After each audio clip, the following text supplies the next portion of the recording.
ನಮಸ್ಕಾರ ವಿದ್ಯಾರ್ಥಿಗಳೇ, ನಾವು ಈ ವಿಡಿಯೋದಲ್ಲಿ FA1 ರೂಪಣಾತ್ಮಕ ಮೌಲ್ಯಮಾಪನ 1 FA1 ಕ್ವೆಶ್ಚನ್ ಪೇಪರ್ ಡಿಸ್ಕಸ್ ಮಾಡೋಣ. ಎಲ್ಲರೂ ಸ್ಟಡಿ ಹೇಗೆ ನಡೆಸಿದ್ದೀರಿ, ನಿಮ್ಮ ಎಷ್ಟು ಟಾರ್ಗೆಟ್ ಇಟ್ಕೊಂಡಿದ್ದೀರಿ, ನೀವು ವಾರ್ಷಿಕ ಪರೀಕ್ಷೆಯಲ್ಲಿ ಎಷ್ಟು ಅಂಕಗಳನ್ನು ಗಳಿಸಬೇಕೆಂದುಕೊಂಡಿದ್ದೀರಿ ಅದನ್ನು ಕಮೆಂಟ್ ಮಾಡಿ. ನಾವು ನೋಡೋಣ ಯಾರ್ಯಾರು ಹೋಪ್ ಎಲ್ಲಿ ತನಕ ಇದೆ ಅಂತಂದು. ಬನ್ನಿ ಈಗ ಡಿಸ್ಕಸ್ ಮಾಡೋಣ. ಇದು ಪ್ರಶ್ನೆ ಪತ್ರಿಕೆ. ಇಲ್ಲಿ ಕೆಳಗಡೆ ಆನ್ಸರ್ ಅನ್ನೋದವು. ಪ್ರಶ್ನೆಗಳನ್ನು ಒಂದೊಂದು ನೋಡ್ತಾ ಹೋಗಿ. ಇಷ್ಟು ಪ್ರಶ್ನೆ ಪತ್ರಿಕೆ, ಇದು ಉತ್ತರ ಪತ್ರಿಕೆ. ಬನ್ನಿ ನೋಡೋಣ. ಪ್ರತಿ ಪ್ರಶ್ನೆಗಳಿಗೂ ಉತ್ತರಗಳು. ಪ್ರಶ್ನೆ 1, ಕನ್ನಡ ವರ್ಣಮಾಲೆಯಲ್ಲಿರುವ ವರ್ಗೀಯ ವ್ಯಂಜನಗಳು. ಉತ್ತರ ಸಿ 9. ಕನ್ನಡದ ಲೋಪಸಂಧಿಗೆ ಉದಾಹರಣೆಯಾದ ಪದವಿದು. ಈ ಕೆಳಗಡೆ ಕೊಟ್ಟಿರುವ 4 ಆಪ್ಷನ್ ನಲ್ಲಿ ಲೋಪಸಂಧಿಗೆ ಯಾವುದು ಉದಾಹರಣೆ ಅಂತ ಕೇಳ್ಯಾರ. ಆಪ್ಷನ್ ಎ ಸರಿಯಾದ ಉತ್ತರ. ಆಪ್ಷನ್ ಎ ಶಿಖರವನ್ನೇರಿ. ಇದು ಸಂಬಂಧೀಕರಿಸಿ. ಮೊದಲೆರಡು ಪದಗಳಿರುವ ಸಂಬಂಧದಂತೆ ಮೂರನೆಯ ಪದಕ್ಕೆ ಸರಿಹೊಂದುವ ಸಂಬಂಧಿ ಪದವನ್ನು ಬರೆಯಿರಿ. ಇದು ಒಂದು ಪ್ರಶ್ನೆ, 1 ಅಂಕ. ಮುಸಾಫರ್ ಪದವು ಪರ್ಷಿಯನ್ ಭಾಷೆ. ಹಾಗೆ ಬಟಾಣೆ ಎಂಬುದು ಯಾವ ಭಾಷೆ ಅಂತ ಕೇಳಿದರೆ, ಬಟಾಣೆ ಎಂಬುದು ಪೋರ್ಚುಗೀಸ್ನ ಭಾಷೆ. ಕೆಳಗಡೆ ಈಗ 1 ಅಂಕದ ಪ್ರಶ್ನೆ, 1 ಅಂಕದ್ದು 3 ಪ್ರಶ್ನೆ ಇದಾವೆ. 3 × 1 3 ಅಂಕ.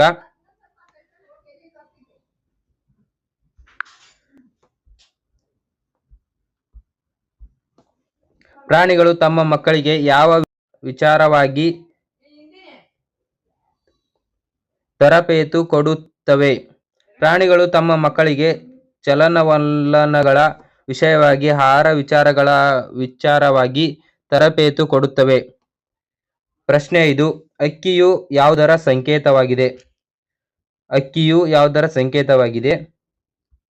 ಅಕ್ಕಿಯು ಕಾಲಪಕ್ಷಿಯ ಸಂಕೇತವಾಗಿದೆ. ಅಕ್ಕಿಯು ಕಾಲಪಕ್ಷಿಯ ಸಂಕೇತವಾಗಿದೆ. ಪ್ರಶ್ನೆ 6, ಪುಟ್ಟಪೋರಿಯ ಅಮ್ಮ ಎಲ್ಲಿ ಮಲಗಿದ್ದಾಳೆ? ಉತ್ತರ, ಅಮ್ಮ ಗುಡಿಸಲಿನಲ್ಲಿ ಮಲಗಿದ್ದಾಳೆ. ಪುಟ್ಟಪೋರಿಯ ಅಮ್ಮ ಗುಡಿಸಲಿನಲ್ಲಿ ಮಲಗಿದ್ದಾಳೆ.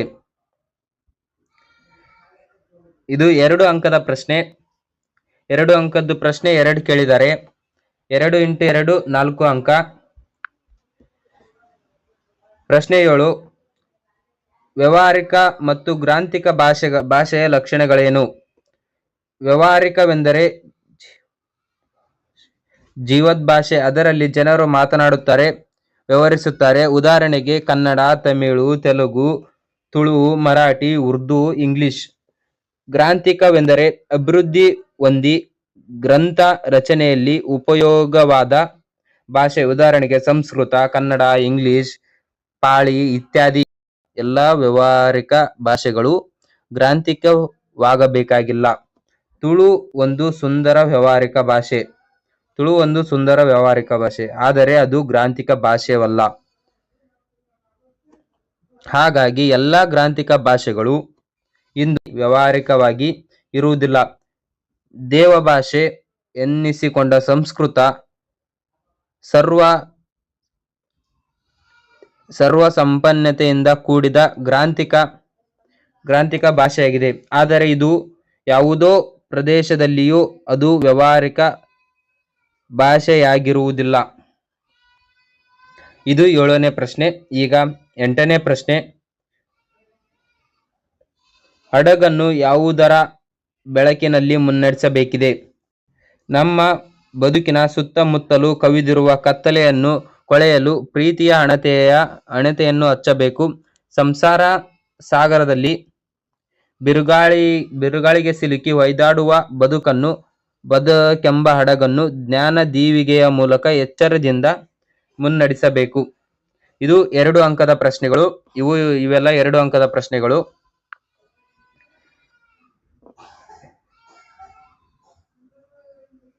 ಕೊಟ್ಟಿರುವ ಪ್ರತಿ ಹೇಳಿಕೆಯನ್ನು ಸಂದರ್ಭದೊಡನೆ ವಿವರಿಸಿ. ಇದು ಕೂಡ 2 ಅಂಕದ್ದು ಒಂದು ಪ್ರಶ್ನೆ ಇದೆ. ದೇವರೇ ಮರ ಹತ್ತುವಷ್ಟು ಅವಕಾಶ ಕರುಣಿಸು. ಇದು ಒಂದು ಸಂದರ್ಭದ ವಾಕ್ಯವಾಗಿದೆ. ಇದು ಎಲ್ಲಿ ಬಂದಿದೆ, ಯಾವ ಪಾಠದಿಂದ ಬಂದಿದೆ ಅಂತಂದು ಕಂಡುಹಿಡಿಬೇಕು.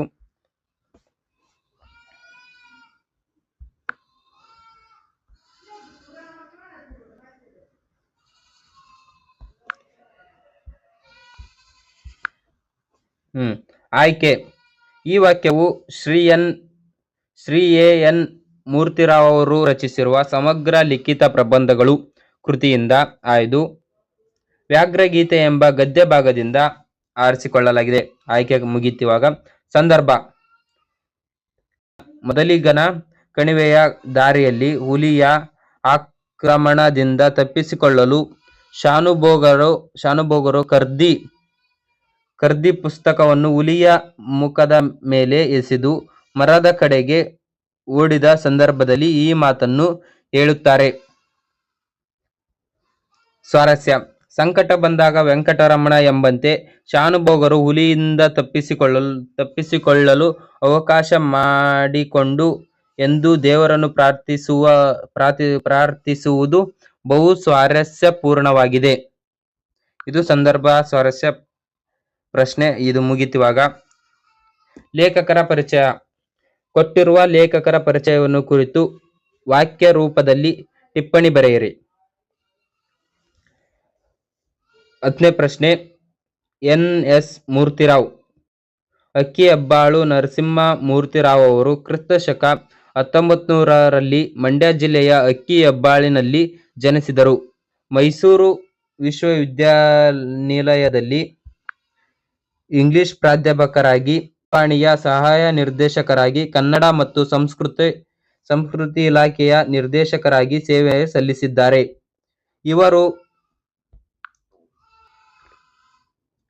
ಇವರು ಹಗಲುಗನಸುಗಳು, ಅಲೆಯುವ ಮನ, ಅಪಾರ ವಯಸ್ಕನ ಅಮೆರಿಕ ಯಾತ್ರೆ, ಮಿನುಗುಮಿಂಚು, ಪೂರ್ವ ಸೂರಿಗಳೊಡನೆ ಚಂಡಮಾರುತ ಮೊದಲಾದ ಕೃತಿಗಳನ್ನು ರಚಿಸಿದ್ದಾರೆ.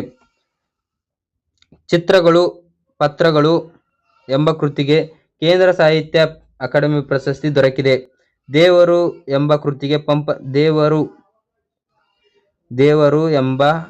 ಕೃತಿಗೆ ಪಂಪ ಪ್ರಶಸ್ತಿ ಲಭಿಸಿದೆ.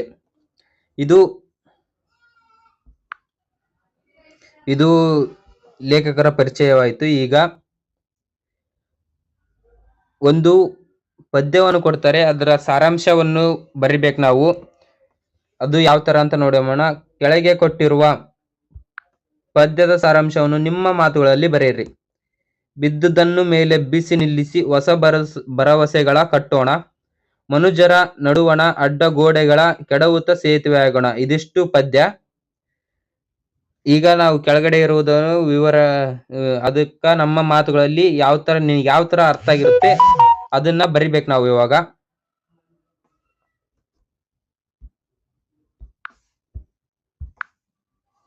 ಪ್ರಸ್ತುತ ಪದ್ಯ ಭಾಗವನ್ನು ಜಿ.ಎಸ್. ಶಿವರುದ್ರಪ್ಪ ವಿರಚಿತ ಎದೆ ತುಂಬೆ ಹಾಡುವೆನು ಕವನ ಸಂಕಲನದಿಂದ ಆಯ್ದು ಸಂಕಲ್ಪ ಗೀತೆ ಎಂಬ ಪಾಠದಿಂದ ಆಯ್ದುಕೊಳ್ಳಲಾಗಿದೆ.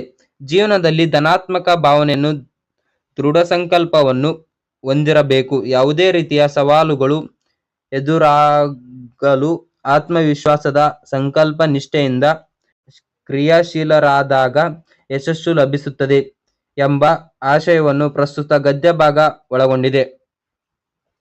ಬಡತನ, ಅಜ್ಞಾನ, ಮೂಢನಂಬಿಕೆ, ಧರ್ಮ, ಭಾಷೆ, ಜಾತಿಗಳಿಂದ ಶೋಷಣೆಗೊಳಗಾದ ಜನರನ್ನು ಎಲ್ಲರಂತೆ ಸಮಾನವಾಗಿ ಬದುಕಲು ಆಸರೆ ನೀಡಿ ಮೇಲೆ ತರಬೇಕು. ಅವರ ಮನಸ್ಸಿನಲ್ಲಿ ಬದುಕುವ ಹೊಸ ಭರವಸೆಗಳನ್ನು ಕೊಡಬೇಕು. ಹಾಗೆಯೇ ಮನುಷ್ಯರ ನಡುವೆ ಜಾತಿ, ಧರ್ಮ, ಭಾಷೆ, ವರ್ಣಗಳಿಂದ ಆವೃತವಾದ ಅಡ್ಡ ಗೋಡೆಗಳನ್ನು ಕೆಡವಿ ಹಾಕಬೇಕು. ವಿಶ್ವದ ಜನರೆಲ್ಲರನ್ನು ಒಂದಾಗಿಸುವ ಪ್ರೀತಿ, ಸ್ನೇಹವೆಂಬ ಮಾನವೀಯತೆ ಸೇತುವೆಯನ್ನು ನಿರ್ಮಿಸೋಣವೆಂದು ಕವಿ GS ಶಿವರುದ್ರಪ್ಪ ಅವರು ಸಮಾನತೆಯ ಮೌಲ್ಯವನ್ನು ಹೇಳಿದ್ದಾರೆ. ಇದೆಲ್ಲ ಪದ್ಯವನ್ನು ವಿವರಿಸುವ ನಿಮ್ಮ ಮಾತುಗಳಲ್ಲಿ ಬರಿ ಎಂದು ಕೇಳಿದಾಗ ಈ ರೀತಿಯಾಗಿ ಬರೆಯಬೇಕು. ಈಗ ಮುಂದಿನ ಪ್ರಶ್ನೆ, ಕೊಟ್ಟಿರುವ ಪದ್ಯ ಭಾಗವನ್ನು ಪೂರ್ಣಗೊಳಿಸಿ. ನೀಲ ಮೇಘ ಮಂಡಳ ಅಕ್ಕಿ ಹಾರುತ್ತಿದೆ ನೋಡಿದಿರಾ ಎಂಬುದನ್ನು ಮತ್ತು ಅವರೇ ಕೊಡ್ತಾರೆ, ಅದರ ಒಳಗಡೆ ಇರೋದನ್ನು ನಾವು ಬರಿಬೇಕು. ನೀಲ ಮೇಘ ಮಂಡಳ ಸಮಬಣ್ಣ, ಮುಗಿಲಿಗೆ ರೆಕ್ಕೆಗಳು ಒಡೆದವು ಅಣ್ಣ, ಚಿಕ್ಕೆಯ ಮಾಲೆ ಸಿಕ್ಕಿಸಿಕೊಂಡು ಸೂರ್ಯಚಂದ್ರರು ಮಾಡಿದೆ ಕಣ್ಣ, ಅಕ್ಕಿ ಹಾರುತ್ತಿದೆ ನೋಡಿದಿರಾ. ಇದು ಒಂದು ಪದ್ಯ. ಇನ್ನೊಂದು ಈ ಪಾಠದಲ್ಲಿ ಇವೆರಡೇ ಕೇಳೋದು, ಇವೆರಡು ಬಿಟ್ಟು ಮತ್ತೆ ಯಾವುದು ಕೇಳಲ್ಲ. ಪದ್ಯ, ಯುಗ ಯುಗಗಳ ಹಣೆ ಬರವರೆಸಿ, ಮನ್ವಂತರಗಳ ಭಾಗ್ಯವ ತೆರೆಸಿ, ರೆಕ್ಕೆಗಳ ಬೀಸುತ್ತ ಚೇತನಗೊಳಿಸಿ, ಹೊಸಗಾಲದ ಹಸು ಮಕ್ಕಳಿಗೆ ಮಕ್ಕಳ ಅರಸಿ, ಅಕ್ಕಿ ಹಾರುತ್ತಿದೆ ನೋಡಿದಿರಾ. ಇದು ಒಂದು ಪದ್ಯ, ಮತ್ತೆ ಅದು ಒಂದು ಪದ್ಯ. ಪ್ಯಾರ, ಇದೊಂದು ಪ್ಯಾರ ಅದೊಂದು ಪ್ಯಾರ, ಇವೆರಡೇ ಪ್ಯಾರ ಕೇಳೋದು, ಮತ್ತೆ ಯಾವುದು ಕೇಳಲ್ಲ. ಕೊಟ್ಟಿರುವ ಗಾದೆಯಲ್ಲಿ ಯಾವುದಾದರೂ ಒಂದನ್ನು ವಿಸ್ತರಿಸಿ ಬರೆಯಿರಿ. ಇಲ್ಲೇ ಎರಡು ವಿಸ್ತರಿಸಿದ್ದಾರೆ, ಎರಡು ನೋಡ್ತಾ ಹೋಗೋಣ. ಕುಂಬಾರನಿಗೆ ವರುಷ, ದೊಣ್ಣೆಗೆ ನಿಮಿಷ. ಈ ಗಾದೆಯನ್ನು ನಾವು ವಿಸ್ತರಿಸಬೇಕು. ಗಾದೆಗಳು ಜನಪದರ ಜೀವನದ ಅನುಭವದ ನುಡಿಮುತ್ತುಗಳು. ಇವುಗಳಿಂದ ಜೀವನದ ಮೌಲ್ಯ ಹೆಚ್ಚಾಗುತ್ತದೆ. ಆದ್ದರಿಂದ ವೇದ ಸುಳ್ಳಾದರೂ ಗಾದೆ ಸುಳ್ಳಾಗದು. ಗಾದೆಗಳನ್ನು ವೇದಗಳಿಗೆ ಸಮಾನ ಎಂದು ಹೇಳಿರುವವರು. ಅಂತಹ ಹಲವು ಪ್ರಸಿದ್ಧ ಗಾದೆಗಳಲ್ಲಿ ಕುಂಬಾರನಿಗೆ ವರುಷ, ದೊಣ್ಣೆಗೆ ನಿಮಿಷ ಎಂಬ ಗಾದೆಯು ಒಂದಾಗಿದೆ. ಕುಂಬಾರನು ಸೂಕ್ತವಾದ ಮಣ್ಣನ್ನು ಹುಡುಕಿ ತಂದು ಹದಗೊಳಿಸಿ ಕಲಸಿ ಚಕ್ರಕ್ಕೆ ಹಾಕಿ ತಿರುವಿ ಬೇಕಾದ ಆಕಾರದಲ್ಲಿ ಸಾವಿರಾರು ಮಡಿಕೆ ಕುಡಿಕೆಗಳನ್ನು ತಯಾರಿಸಲು ವರ್ಷಗಟ್ಟಲೆ ಕಾಲವು ಬೇಕಾಗುತ್ತದೆ. ಆದರೆ ಅವಷ್ಟನ್ನು ಒಂದು ಕೋಲಿನಿಂದ ಒಂದೆರಡು ನಿಮಿಷದಲ್ಲಿ ಸುಲಭವಾಗಿ ಒಡೆದು ಹಾಳು ಮಾಡಬಹುದು. ಇದೇ ರೀತಿ ಒಂದು ಮನೆ ಕಟ್ಟಲು ವರ್ಷಾನುಗಟ್ಟಲೆ ಸಮಯ ಬೇಕಾಗುತ್ತದೆ. ಅದನ್ನು ಕೆಡವಲು ಕೇವಲ ಒಂದೆರಡು ಗಂಟೆಗಳು ಸಾಕು. ಮನುಷ್ಯನ ಒಳ್ಳೆಯ ಹೆಸರನ್ನು, ಹಣವನ್ನು, ಖ್ಯಾತಿಯನ್ನು ಸಂಪಾದಿಸಲು ಬದುಕಿನ ಹಲವು ವರ್ಷಗಳು ಶ್ರಮಿಸುತ್ತಾನೆ. ಕೆಲವು ನಿಮಿಷಗಳ ದುಷ್ಕಾರ್ಯಗಳು ಕಷ್ಟಪಟ್ಟು ಸಂಪಾದಿಸಿದ ಒಳ್ಳೆತನವನ್ನು, ಹಣವನ್ನು, ಖ್ಯಾತಿಯನ್ನು ಹಾಳು ಮಾಡಿಬಿಡುತ್ತದೆ. ಕಟ್ಟುವುದು ಕಠಿಣ, ಕೆಡವುವುದು ಸುಲಭ ಎಂಬ ಗಾದೆಯು ಕೂಡ ಮೇಲಿನ ಗಾದೆ ಅಥರ್ವವನ್ನು ಸಮರ್ಥಿಸುತ್ತದೆ. ಇದು ಒಂದು ಗಾದೆಯ ವಿವರಣೆ ಆಯಿತು. ಇದಿಷ್ಟು ಒಂದು ಗಾದೆಯ ವಿವರಣೆ ಆಯಿತು. ಈಗ ಮುಂದಿನ ಗಾದೆ, ತಾಳಿದವನು ಬಾಳಿಯಾನು. ಮುಂದಿನ ಗಾದೆ, ತಾಳಿದವನು ಬಾಳಿಯಾನು. ಗಾದೆಗಳು ಜನಪದರ ಜೀವನದ ಅನುಭವದ ನುಡಿಮುತ್ತುಗಳು. ಇವುಗಳಿಂದ ಜೀವನದ ಮೌಲ್ಯ ಹೆಚ್ಚಾಗುತ್ತದೆ. ಇದರಿಂದಲೇ ವೇದ ಸುಳ್ಳಾದರೂ ಗಾದೆ ಸುಳ್ಳಾಗದು, ಗಾದೆಗಳು ವೇದಗಳಿಗೆ ಸಮಾನ ಎಂದು ಹೇಳುವ ಅಂತಹ ಹಲವು ಪ್ರಸಿದ್ಧ ಗಾದೆಗಳಲ್ಲಿ ತಾಳಿದವನು ಬಾಳಿಯಾನು ಎಂಬ ಗಾದೆಯು ಒಂದಾಗಿದೆ.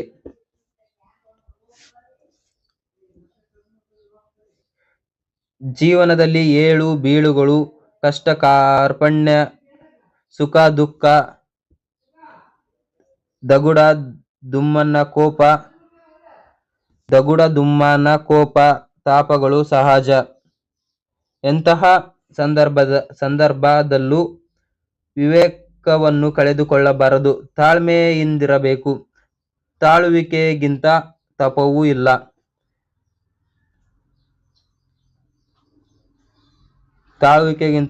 ಇಲ್ಲ. ವೆಂದಿದ್ದಾರೆ ಕನಕದಾಸರು.